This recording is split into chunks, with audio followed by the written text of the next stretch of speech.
Part two of this New York Yankees farm system breakdown. We got the top 5 prospects for your Monday today. I'm Aram Layton. He's Jack McMullen, and this is the call-up. Jack, we saved the weekend. We've got the top 5, and I think this is a top 5 in this Yankees system here that I'd put up with a lot of top 5s. I really would. And I know there's some other systems we'll say that about, but this top 5 prospect list over at justbaseball.com, links in the description. I'd put these 5 prospects up there with just about any in baseball for any team's top 5. I think so. I think Baltimore would have something to say about that. And Sure. I don't even know who else, like maybe the Dodgers. Yeah. But aside Cleveland, from that, man, Cleveland's top 5 is always going to be up there, but it's not the same star power. I don't think Cleveland has the top end talent that the Yankees do in their farm system. I think that they have the depth. Like I think if you look at 1 through 30, they blow every other organization out of the water. But in terms of 1 through 5, the Yankees are up there, I think, with Baltimore and anybody else in Major League Baseball. It's just kind of clipping for second. The top end talent, like we've got 4, I think, with perennial all-star potential. And number 5 is an everyday player with like the chance at being an all-star caliber player. Yep. And of course, there's a wide range of outcomes on these guys that we'll talk about here, but all of them have legitimate star upside, which is what you want out of a prospect, right? Is how much upside can I dream on? And I think with each of these guys, there is plenty to dream on. So real quick programming note, we'll have an interview or 2 this week, but also I want to do something on spring training. There's been a lot of fun prospect stuff. So I think either tomorrow's episode or the day after, we'll feature a little bit of just some background on what's going on in spring training, what to look for with some prospects, what to kind of expect. And also I think just what we've already seen from some really intriguing prospects. Also, there's some smoke. There's some rumblings out of the Marlins camp that, Yuri Peraza might be making this team right out of camp. He might be on the opening day roster. So a little bit more on that in the next episode coming up this week is something that could be an interesting storyline to follow over with the Miami Marlins and some other prospects who could surprise and make their team out of camp. But we'll start with number 5 here with the New York Yankees system. And number 5 is a guy that I honestly have just grown more and more excited about. And the only reason why he's not higher is I got even more excited about the guy who checks in at number 4. But number 5 here is Everson Pereira, center fielder in, of course, Double-A at the end of the year last year. But this guy rakes. The power is ridiculous. The speed is solid. The defense is impressive up the middle. Like he could stick in center field. The question is the hit tool. And honestly, the only reason why the hit tool is currently a 35 and not higher is I think he's had a lot of at-bats taken away from him with injuries. We've seen him go on flurries where he is locked in and looks like at least a league average hitter. But for him, if he's a league average hit tool guy, he's going to be a all-star caliber player. That's really all he needs. And that's why I really like him as a prospect is we're talking plus raw power, maybe more than that. He taps into it in game pretty consistently. And again, sticking up the middle in center field. I really like the way this guy plays the game, and I think the hit tool is going to come along as he continues to mature. So K rate was high 20s in high A, 73 games. Then he goes to Double-A for a 30-game sample, and he's at a 30% K rate. That's probably also why you're docking the hit tool there. Question here, because this is the one guy that like doesn't have perennial all-star ceiling potential, IMO. Do you think he's a top 100 guy? In my opinion. You think he is? So the only like other major publication that has him as a top 100 guy is Baseball America. He's 78th going into 2023. So obviously I think you and BA, and I know you love the work that BA does. Yes. Are dreaming on what exactly? I think you're dreaming on a center fielder with monster power and good speed. And to me, that's a really exciting prospect, right? 90th percentile exit velocity of 100 in almost 107 miles per hour. Like that's right there with Jasson Dominguez. And this guy's 21 years old. So I think he's got enough power. I don't know if the hit tool is going to be enough to be like that all-star every single year, but I think he's got enough power as a center fielder to be a multi all-star. And to me, that's easily a top 100 prospect. We're talking about a guy that's pushed 110 mile per hour exit velocities. And again, I think he's going to stick in center. His jumps are pretty good. His routes have continued to get better, and he moves well. So we're talking about a center fielder who doesn't turn 22 until the start of the season. And look at, you got the stats in front of you. Yeah. What did he do? Was it 2021 in like 20 high A games? He hit like 12 home runs, like something ridiculous like that. Like he will go on these flurries. Do you have that in front of you? Yeah, he hit 14 bombs with 32 driven in 27 games in high A. So this is the thing with Pereira is he has the moving parts. And for those watching on YouTube, they can kind of see the swing. It's a pretty like rhythmic leg kick that sometimes is more toned down, sometimes is a little louder. And he just struggles to repeat the timing sometimes. And that's where, he had some issues with changeups specifically. Like changeups were really rough for him. I think he was 6 for 46 against changeups last year, but he punished fastballs, punished hangers. And the thing is if he can get the timing ironed out a little bit more consistently and get those moves, timed up a little bit more, this is a guy that's going to tap into plus power. And it's almost plus with how much he already has in the tank and how much I think he will soon be able to have if he grows into a little bit more strength. How many guys do we see in baseball with 30 home run upside that can stick in center field? Even if he's not hitting that great, I mean, that's pretty insane. Yeah, and I mean, all the guys with 30 homer upside as center fielders are some of the best players in the game when they're on the field, right? I'm thinking of Mike Trout. I'm thinking of Byron Buxton. I'm thinking of Luis Robert. Those types of guys, those are 30 homer potential guys. Obviously, the athleticism for Pereira is not at the level of Trout, Buxton, or Robert, but the power could be, which is really impressive. You point to the moving parts. You see that lead leg. You see that front leg and how he plants. I'm looking at his hands and the bat head here too. It feels, in terms of extraneous movement, almost like Javi Baez, right? Where if he's timed up correctly, that ball's going to the stratosphere. Yeah. But I could see how he gets thrown off by off speed. Yep. And that's basically the only thing. But again, like he's 21, going to be 22, and missed a lot of the 2021 season with injury. I think had a big learning curve last year, still produced. The concern for me is the zone contact. It's around 75%, which, I think if you hit the ball that hard, you're okay, but that's going to be on the low end of the spectrum. That's something that I think he needs to shore up, but that's going to come with the timing, I think. And I just think this is a guy with his bat speed, with how twitchy he is, the way he can get his hands to almost any pitch. He can go, get the plate coverage, let the ball travel and hit it out of the catcher's glove the other way. But like in the GIF I have on the article, as I accidentally opened it up, but the GIF I have in the article, like this is a pitch that is a fastball running in on the inside black, and he gets his hands inside and turns it around for a 109 mile an hour home run. Already hit max exit velocity of 113, which is crazy for a 6', 170 guy who has still more room to add muscle. I think as he fills out, he could be producing 115s, 116s, that's plus raw power. Yeah. So to see that kind of power from a guy of his frame that can also steal 15 bags and again stick in center field, that's extremely exciting. And this is a guy that I think is as good as of an upside wise of a number 5 prospect you're going to find in a system. That's out there, which I'm a big fan of his. I do wonder about the hit tool, but I think it's going to come along at least enough. Even if he's a 40 hit tool guy, he's going to hit enough home runs and be valuable enough, I think, to be an every above average regular. I think you plop him in half of the farm systems in Major League Baseball, and he is a top 3 prospect, right? I'm not sure if he's the top prospect in any organization. I mean, in some of the worst, right? Like when Hoppy graduates, Pereira would be the top prospect in the Angels system. Yeah. He would probably be the top prospect in the Tigers system right now, if not for one of these, recent draft guys. But like, yeah, man, I mean, Pereira, if he's your 5th best prospect, and if he is extraneous and like maybe a trade chip for more pitching at the deadline, you got to feel really good about your system as a whole. Well, interestingly, reports were that Pereira was originally supposed to be included in that Joey Gallo package, and instead it was Ezekiel Duran and some other pieces. I would rather have Pereira than Duran, and I like Duran. You like Duran a lot. I like Duran a lot. His floor is higher. I'd rather roll the dice on Pereira.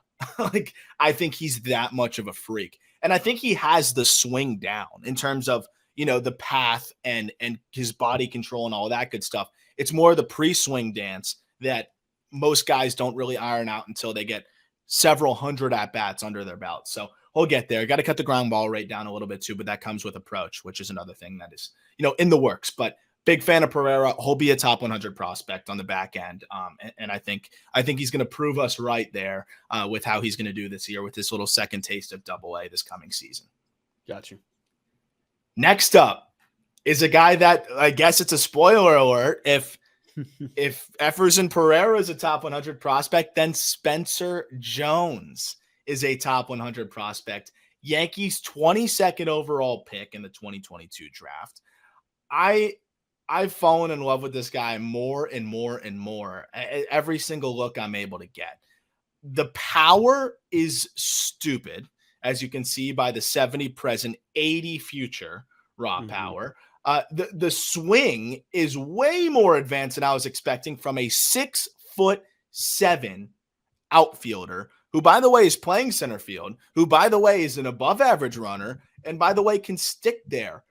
I cannot believe that this guy fell to 22. I can't believe that he kind of slipped through the cracks in some of our draft prep as a guy that, I probably would have been able to understand, I think, why the Yankees made this pick if I dove a little bit deeper into what this guy produced. But at the same time, I think that what he did in a limited sample in low A almost immediately really helped calm some of the nerves around a guy that at the end of the day had only really produced one season in college baseball.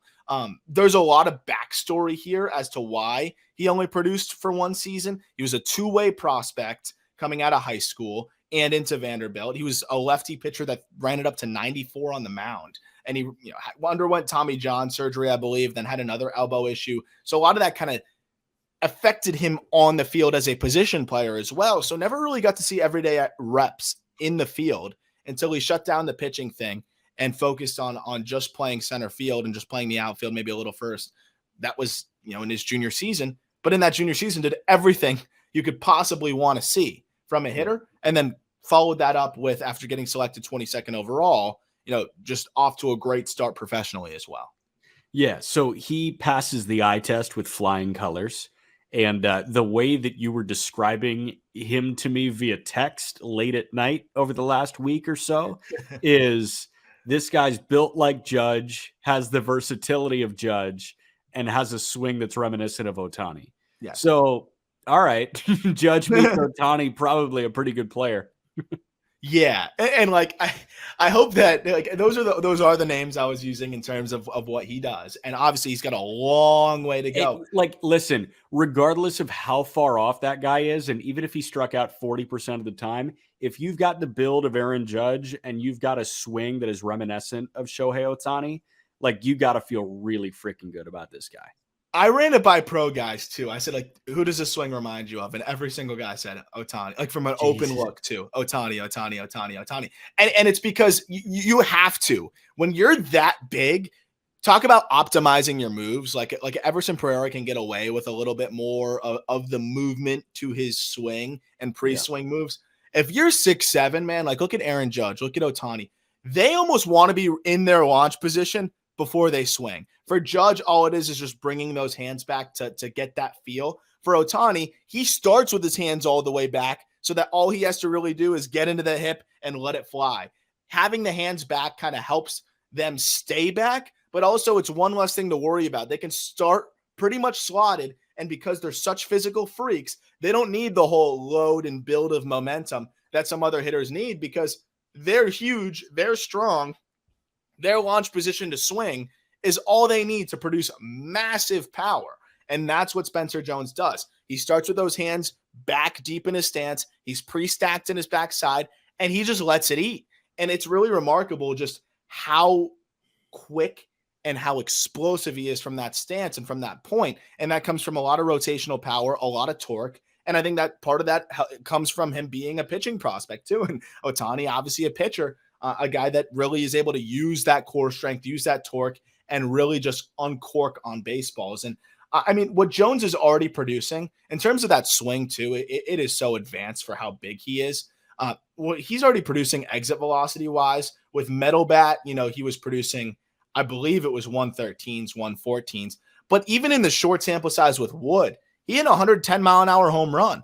Like, he's already producing massive exit velocities. And I ask you, like, what does James Wood have that maybe Spencer Jones doesn't at this point, other than being a little bit younger, maybe slightly more athletic? But, what in terms of who these guys are as prospects, when I was making my case to you as Spencer Jones is a top 100 guy, James Wood's a top 15 guy. So, right. How far apart are Spencer Jones and James Wood from what you've seen? I mean, James Wood has spent now an entire full season in the minor league ranks. So I guess, as weird as it sounds for a guy that's 3 years younger than Spencer Jones, like, experience, it feels like Wood is a bit more experienced at the professional level, because he's gotten that taste of low A and high A across a full season, versus Spencer Jones. We've only seen this 21-year-old, 22-year-old guy. He's going to turn 22, it looks like, in mid-May. We've only seen this 21-year-old guy in low A for 22 games. Yeah. So I'd say Woods proved it actually at the professional level a bit more than Spencer Jones. And if Jones proved it over 3 years of college, we'd be talking about Jones very similarly to that of Wood, but Jones only did it for 1 year in college. So interesting on Wood, when he got traded, he actually stuck in low A. So he went from Lake Elsinore to Fredericksburg. He didn't reach high. I thought he reached high A for a couple of years. No. And what's funny is, trust me, because when I'm clicking through all the video clips, I know when James Wood's playing in Fredericksburg based on the broadcaster. So Joey's Annaboni. Oh yeah. Lock it, cock it, rock it, restock it, baby. Yep. The future of broadcasting. Nothing personal, but I do turn the volume off when I go through those clips. But I hope he has all the fun in the world out there. But yeah, that's a detour for another time. But yeah, I mean, James Wood did it for 71 games in low A, which obviously is why he's a top 15 prospect, right? Yeah. Like, and I'm not trying to say Spencer Jones is James Wood, but I'm saying, like, if James Wood's a top 15 prospect at 20 years old, after what he did in low A in his profile, why is Spencer Jones not a top 100 prospect at almost 22 years old with what he did in the SEC and what he did in low A? And I think that is, sound enough of an argument to put him in there based off of what we've seen as well too. There's one specific home run from the season last year that, like, forever sticks out to me with Spencer Jones. I think I sent it to you, man. It was him taking a middle in, I think further than middle in. It was inside black from Chase Dolander, 96 miles an hour, and inside outs it as a home run to the left center gap. And I'm like, dude, this guy can manipulate the barrel like that. Like, that's the thing that stands out with Jones and Wood, is to have that kind of stature and manipulate the barrel the way they do is absolutely remarkable. So I'm all in on this guy. I think he can stick in center too. He's got a hose for an arm also. It's good. We have to see how he's going to hit more advanced breaking stuff. That's going to be the question. But so far, he can catch up to velocity. The swing looks super advanced. The swing decisions look pretty good. I'm ready for Spencer Jones potentially being the breakout prospect of 2023. It wouldn't surprise me in the slightest. And he might be everyone's favorite prospect to throw up the top 100 list as we get it going in the 2023 season. Real quick, I've got your 2022 end of season top 100 pulled up, and I've got James Wood's grades here. Let's go grade by grade, Wood and Jones. So Spencer Jones, what do you have his hit tool at? 35 present, 50 future. You've got 40-55 on Wood. So yeah, give the advantage to Wood. Raw power, you've got 70-80. You've got Wood at 60-70. Yeah, I got to update Wood. You think he's 70-80? Yeah. Game power, 45-70 for Jones. Yeah, 45-65 Wood. Yeah, I'll probably be updated to 70. He tapped into some more juice as we saw more of him. And then runs the same and field is probably the same, right? 60-55 for Wood in the run grade compared to 55-55 for Jones. Jones is a 40-50 in the field category, and so is Wood, 40-50. Yeah.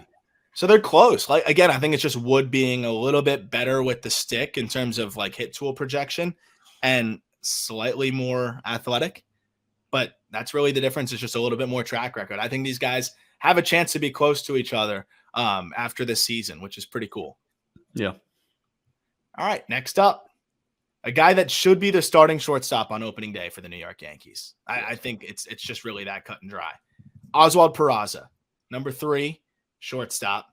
I really cannot emphasize enough how good and how well-rounded of a prospect and player this guy is. He's really just continued to hit at every stop.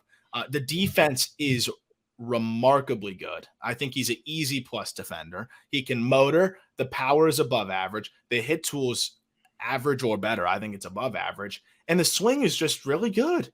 Like, this guy's just a really well-rounded player that I think is ready for everyday reps at shortstop. And if it was almost any other team than the New York Yankees, I think they're giving him a shot unless you have, like a proven shortstop. But I would rather him at second than Gleyber Torres even. I know Torres had a pretty good year. Like, that's how high I am on this guy. I think he can, put him at both? Even if he's not hitting that well, and I think he will, he's going to give you value with just the ability to run into baseballs from time to time, great defense, and plus speed. He's just a really good player. It's just that simple. You love speed and defense. When you can hit a little too? Absolutely. Yeah, like how can you not, right? Like that's why you're Team Lawler over Team Meyer right now, because speed and defense like never slumps. Yep. Marcelo Meyer, with how good and how pure of a hitter he is, we know that the purest of pure hitters have a 2 for 20 stretch sometimes, but you never slump in speed and defense unless you're really injured. So I think that's why you side with Lawler, and that's probably why you love Peraza so much too, because even if he does go 2 for 20 to open the season, and I don't think he will, he hit 318 games with the Yankees at the end of last year, but even if he does, he's going to play a good defensive shortstop, and when he does get on base, he's a threat to move. 100%. And I will say, a Marcelo Meyer defense dive I did the other week for like hours. Meyer might be on his way up. That's all I'll say as we tease, some of the top 100 stuff. Miss. Don't be surprised. I thought that guy sucked. Yeah, you were out on him, right? The defense is right there with Lawler now. So damn, it's just the speed is the differentiator. We'll talk about that. That's a really fun conversation to revisit soon. But Oswald Peraza, some really key points here. 83% zone contact between the minors and the bigs last year. 104 mile per hour, 90th percentile exit velocity. So we're talking above average hit tool, above average power, 42% ground ball rate. He's lifting the ball in the air a good amount. And most importantly, he's playing the fantastic defense that we've seen. The approach could get a little bit better. But I think this guy could be a 3-win player from the jump. Like I really do, with the defense, the speed, and the hit tool being better than, I think a lot of other prospects at his age range. He's 22. So like, that's another thing too. He's still got plenty of time to continue to get better, but this is just such a sound profile for me, Jack, where like, even if he doesn't totally tap into everything he's capable of, he's still a 3-win, 2.5, 3-win player. I think the upside is 5-win player. 5.5-win player if he taps into the offensive upside. But I mean, are you losing sleep over this guy being your starting middle infielder opening day? I don't think any shot. Especially when option B, plan B is Isaiah Kiner-Falefa. I feel really good about Oswald Peraza being the guy at short. 99 games at the AAA level last year, 19 homers, 33 for 38 in the stolen base department. He did punch out a little bit, and he had a 778 OPS. Yeah. I can live with a 780 OPS from a good defensive shortstop. Yeah, and then the thing with him too is like, I think he'll almost replicate that in the big leagues. Like this was he was 21-22 in AAA last year. And still that was a 106 WRC plus. And then he went up to the big leagues and in 18 games was fantastic and struck out less. So if he's somewhere between that, if he's a 110 WRC plus guy, he's more valuable than Gleyber Torres. Yeah. So it's just that simple. So with the speed and the defense. So, and I think he can be that. So I really, really hope the Yankees give him a shot this year because he really is worthy. And I think he's proven everything he's needed to prove. He was a half-win player in 18 games last year. That's pretty impressive. So I hope he gets some more consistent reps, especially because I think he's first up and then you're going to have Volpe knocking on the door too. And you're going to have more to figure out there. So you might as well find out what you got now. Yep. Next up is the Martian. Number 2 is Jasson Dominguez, a guy we've talked about ad nauseum, so we probably don't have to go too deep into this, but he hit a moon tank already in spring training, which is pretty cool. From the right side, his less productive side in the past that he has really made major strides on to get it better. We've talked about the evolution of Jasson Dominguez, which is hilarious to say evolution because he's 20 and it was just we were expecting him to be the Martian from day one, and he wasn't. And then he made a lot of really good swing adjustments. I have a thread on that on Twitter that you can look up if you just search my at @RMLayton8 and then Dominguez. I promise you that thread will come up because Yankees fans really circulated that one. It did dumb numbies. It did some crazy numbies. But really breaking down like the swing adjustments that he has made and breaking down the way that he has really matured in every aspect of his game. He has quieted the moves. He has gone to a more simplistic, almost no stride with 2 strikes, which has helped him much more in the 2-strike department. His quieting down of the big leg kick and barrel tip on the right side has allowed him to hit off speed better. He's using the whole field better. He's defending better. Again, he's not chasing as much. He's gone from a guy that I think was a fringy hit tool projection to an above average hit tool projection. When you take the point in which I saw the swing adjustments to the end of the season, his zone contact was above 80%, closer to 85% from both sides of the plate. We saw the defense overall just better in center field. This is a really good prospect. And this is a guy that seems to get better every time we check in. And I'm really excited to see how Dominguez follows up an extremely strong finish to last year and a great start to spring training. I'm excited to see how he starts off this year because with a good start in Double-A, we're looking at a timeline where he could somehow debut at the end of this year, which is pretty remarkable. Now, I will push back on strong finish to last year because he went to the Arizona Fall League and had a 470 Fair. OPS. Like he Fair. stunk it up.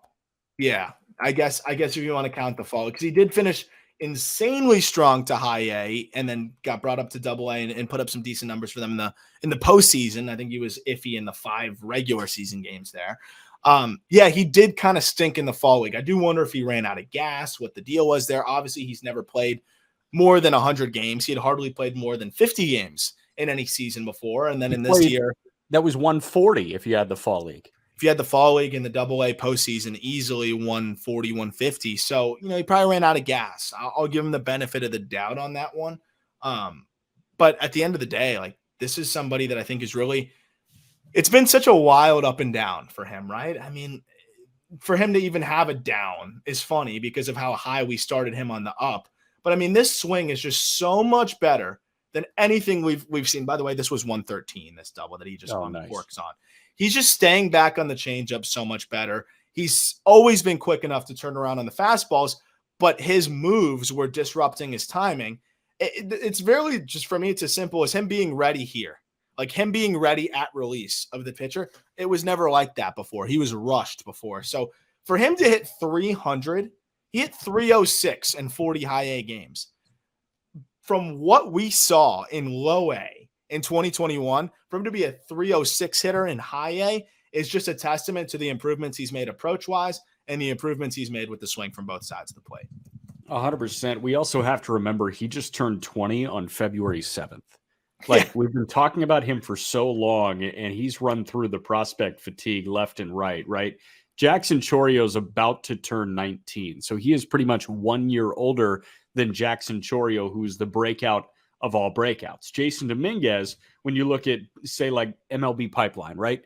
Before the 2020 season, he was a top 60 prospect in baseball. He goes from 54 to 32 before the 2021 season, then 61 before the 2022 season, now 47 before the 2023 season. So he's bouncing around left and right.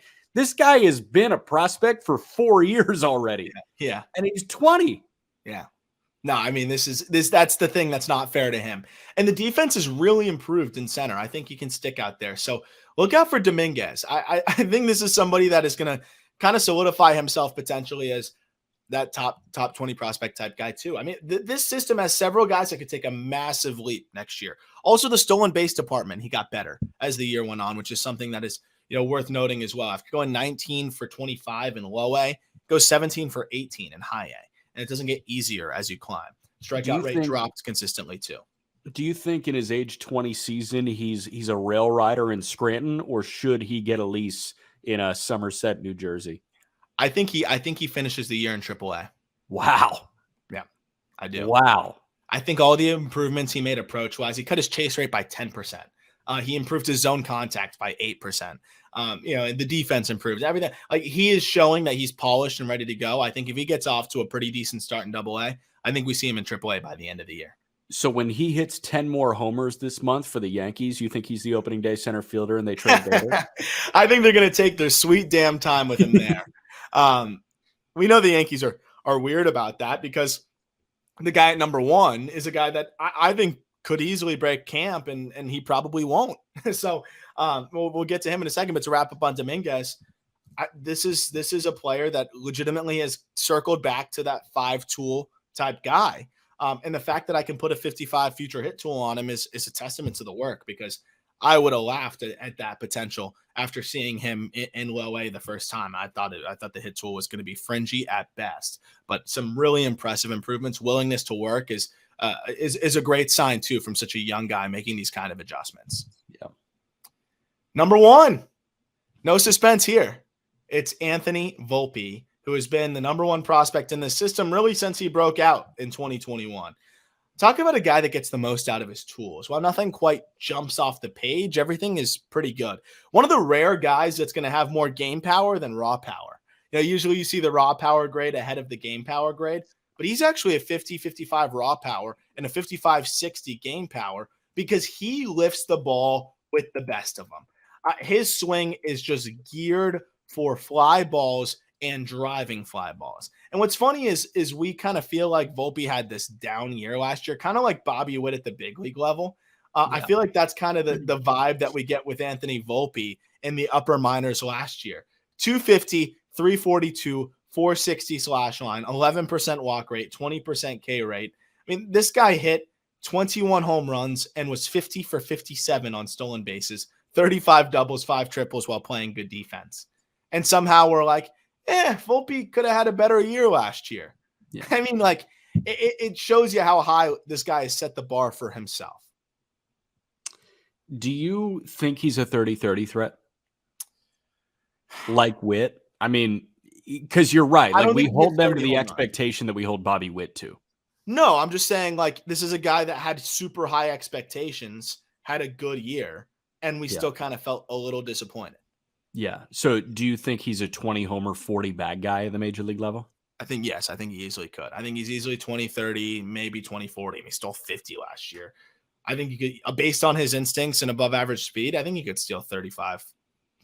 I think he's more of a 30 bag guy, honestly. Yeah. So before we like heap him with praise, I want to walk you through the slash line and you tell me like what happened from 2021 to 2022. So he hit 294 in 2021. He hit under 250 in 22. What happened there, do you think? Was it just higher level? Because he spent pretty much the entire year in double, got a 22-game spurt in triple. In 2021, he was low and high A. Yeah, I think it was just competition level. I mean, this is a guy that it's a big jump. Like he went nuclear in low A and high A in his first full pro season, and then just starts the year in double. And I thought he was good, right? Like, I think that's the expectations thing, right? Like, he set the bar so high for himself by being one of the best, if not the best offensive force last year in the lower levels, to where as a 20-year-old in double A, we're like, oh, what happened when he puts up a 122 WRC plus and hits 18 home runs and strikes out 18% of the time? I'd say that just, not as many mistakes, maybe expanding the zone at times on pitches that you can't do as much damage with. Like that's all things that are going to come with the territory. But this guy jumped straight to double A and still produced. Like, I think that's extremely impressive for somebody that, really barely had any professional experience prior to that monster season we saw last year or 2021. The misses are closer in double and triple than they are in low and high A, which probably explains the 90-point drop from 420 OBP to like 340-ish OBP, right? Yeah. 100%. And I think that's really just all it was. The chase rate was marginally higher, and the secondary stuff was just better. I think that's just all it was. But at the end of the day, like, he was still pretty good against every pitch. Against fastballs, he had a 930 OPS. Against sliders, he had a near 800 OPS. Against changeups, mid 700s OPS. Curveballs did him dirty, but that's almost everybody, and you don't see nearly as many curveballs. So like, this was still a guy that was productive against almost every single offering. So still a guy that had a well above 80% zone contact. And I think it was a little bit of bad batted ball luck too, because I think when you get to AA, it was clear, hey, this guy's going to try to pull or to lift everything. Pitch to him accordingly. And I think some of those balls that maybe got out in high A didn't get out as much in AA. Do you know where Somerset kind of ranks in terms of hitters parks for minor leagues? Do you have any idea of that? No idea. I don't know anything about Somerset. That's a curiosity thing for me too. I do wonder. But I think this is something that's going to come around. You look at the BABIP last year, it was 277. The year before that, it was 325. So I do think that maybe there was a little batted ball luck there. What is interesting is the 90th percentile exit velocity dropped about 1.5 miles per hour. So, maybe he was just getting exploited to weaker contact, and I think that's, again, him swinging at more pitchers' pitches. I think the swing decisions will get better. I think he'll adjust again and be more close to that 2021 version of himself. But this is a guy that, when is he going to play? Because I do think that he needs a little bit more seasoning in AAA. The 22 games in triple, I think that kind of affected his stat line a little bit too overall. He struck out 30% of the time there in 100 plate appearances. Very small sample size. But again, this was a guy that I think was just getting overmatched a bit by more advanced and experienced pitchers who exploited the lift-heavy approach. I think he just needs a little bit more well-roundedness to his approach and adjusting to how really experienced pitchers are going to pitch to him. That said, I think he's going to do that based on his makeup and based on everything we've seen from him. Yeah, I could see that as well. I also am envisioning like a trade deadline where Volpe comes up and Gleyber Torres is on the block and they move Torres for a starting pitcher. 100%. So close your eyes and imagine Gleyber Torres goes to Arizona for Merrill Kelly and Anthony Volpe gets called up. He's the shortstop. Peraza is the second base. Like that. That's just totally palatable, right? Something like that. I wouldn't even trade Merrill Kelly for Gleyber Torres, but wow. All right. But someone's trading for Gleyber because he's a productive second baseman. At least he was in the first half. So, I think Volpe's a better defender. I think he's a more well-rounded player too. Like, I really do. So I really hope he gets a shot. He can stick at shortstop. I think with Peraza there, I think Peraza's the better defender. I think Volpe's an average, slightly above average defender. I would love to see Volpe at second, Peraza at short, with Connor Falefa filling in when you need. That's a really fun middle infield, and I think could do some damage offensively while giving you some really good defense too. I'm interested to see how the lift approach works.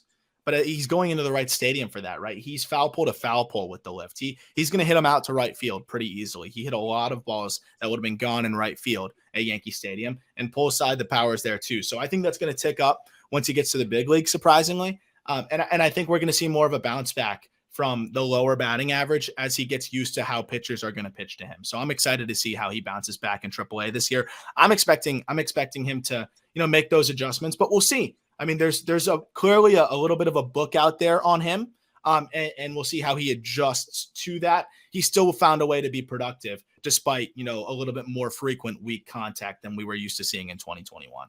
Cool. Yeah, I mean, what's your prediction on Volpe? What's your on who he is as a player when it's all said and done to wrap up? That's a good question. I don't know if there's like a direct comp, and like usually I'm just the one to throw out comps, whether like they're spot on or not. But I don't think that there's a direct comp to Volpe here. I think that he's a 270 hitter with 20 homers, 30 stolen bases. High OBP. I think so. Yeah, I think he's like a mid to high 300s OBP. So I think he's consistently like either one of the last ones on the All-Star team or the first one off the All-Star team.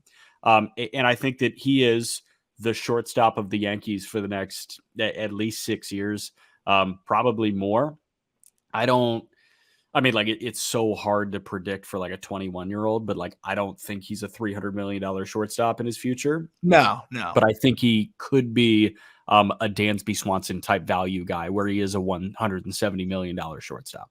100%. And I think being a Yankee, though, and all the intangibles that he brings, I mean, make up off the charts by all accounts, similar to Swanson. I think that's going to kind of put him over the top. I do think that there's a scenario, though, where he is having a couple seasons here and there where he is like one of the better shortstops in baseball. I think there's going to be some volatility there, though. Is that for fair? sure? But yes, because of how home run dependent, or at least how lift dependent he is. Yeah. Like he's going to need to hit home runs to be productive, or extra base hits. And as a fly ball hitter, there's going to be stretches where it's just not happening. It's just going to happen. Fly ball hitters are streakier. Whereas if you're a Trey Turner, you can put one on the ground and you're going to beat it out when you're slumping. And when you steal 2 or 3 hits during a 2 for 20 stretch, 5 for 20 versus 2 for 20 can make a big difference, during those stretches. So like those are the things that I am interested to see how Volpe handles, because it's a very lift heavy approach, but he's going to give you speed. He's going to walk and he's going to play defense well enough to where he's never going to be a hole for you. And that's why I think he's going to be a really good player for a long time. And I'm really excited to see, because there really isn't a comp for Volpe in baseball right now at shortstop, which I love. I absolutely love that. So excited to see what he continues to do. And I think he's going to be a really good player for a long time. And a lot of these guys have a chance to break in with the Yankees this year. So it should be pretty fun. That'll do it. Oh, sorry. Real quick. I got one question, man. And it may be my most loaded question of the episode. And then I'll let you say goodbye and that'll do it for the Yankees and all that. Volpe, Meyer, Lawler, Ellie De La Cruz. Stack them. Volpe, Meyer, Lawler, Ellie De La Cruz. You want me to give away some insight on the 2023 top prospects? Sorry. No, you don't have to. I will say my personal preference. I actually think Volpe's 4. I will say Volpe's at the back of that. And I will say that I am I'm in a trance with Marcelo Meyer right now. I'll say that. I've been going through some defense. Yeah, you're drinking the juice that Heim is selling at his lemonade stand. Volpe above Lawler. Wow. All right. That might be There's some separation between Meyer and Lawler. I'm excited for this list. It's gonna be a fun episode, man. We might do the top 5 position. I'm gonna talk about where I missed on having Lawler above Meyer. You gotta be able to admit where you're wrong on these things, right? And but here's what's gonna happen. I'm gonna say how I was wrong on this. And then Lawler is going to have the best season of all time, and Meyer will be pretty good. And then I'll be like, I should have stuck with my guns. But correct. I'll give you the whole lowdown. Maybe we'll do a Lawler versus Meyer episode on its own, from the things that I've seen from both of them. But I'll actually take over the Photoshop there for the YouTube thumbnail, and I'll like crudely put boxing gloves on both those guys and make it look like it's a showdown.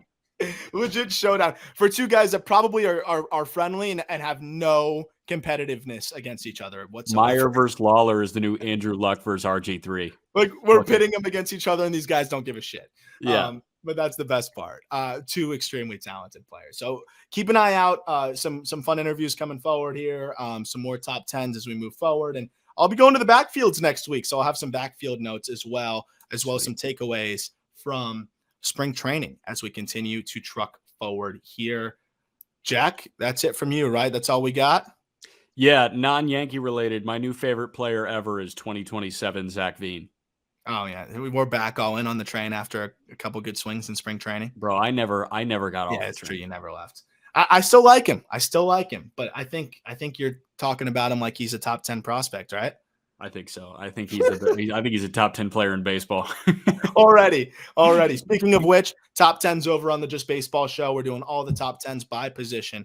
Go check that out. If you could leave a rating on the podcast here on Spotify, Apple, wherever you get your podcast, really appreciate it. Also subscribe on YouTube to our Call Up YouTube. That's where we do all of our live breakdowns and put the video version of these podcasts. So check that out as well. As always, thank you for listening. Look forward to talking prospects with you tomorrow.